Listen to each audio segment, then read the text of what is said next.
बिल्ला की माँ और बिल्ला पिकनिक के लिए आए होते हैं। वहाँ पे वो खाना खाता है जिससे बिल्ले को प्यासा लगता है और पानी पीने चल जाता है।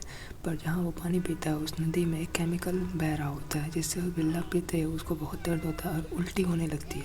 वो चिल्लाता है और जैसे उसकी माँ को पता चलता है वो दौड़ते हुए आती हैं, उसे देखती हैं। पर उसे समझ नहीं आता तो वो रोते रोते उसे घर ले आती हैं और वहाँ पर उसे एक बेसिक ट्रीटमेंट देती हैं और सूप पिलाती हैं। पर इससे उसे कोई असर नहीं होता और वो दर्द से हल्के में बदल जाता है और उसे कुछ याद नहीं आता वो क्या है और तोड़ फोड़ करने लगता है। जैसे वो माँ देखती हैं और उसे रोकने की कोशिश करती हैं, वो कुछ याद नहीं होता जिससे वो अपनी माँ को भी चोट पहुँचा देता है। पर जैसे उसे रियलाइज़ होता है वो अपनी पुरानी स्थिति में आ जाता है और अपनी माँ के पास जाता है।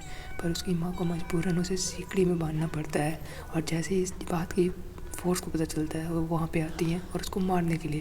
पर उसकी माँ होती हैं उन फ़ोर्स से लड़ती हैं पर वो फ़ोर्स उन्हें भी ज़ख्मी कर देता है और जैसे वो बेटा वो देखता है वो गुस्से में फिर हल्क बन जाता है और फिर उन सभी फ़ोर्स को, जितने भी फ़ोर्स होते हैं, अच्छे से उनको धूल चटाता है और ऐसे मारता है जैसे कि कोई मिक्सी में पीस रहा हो या है। ठीक है, सबको अच्छे से उनकी औकात दिखाता है।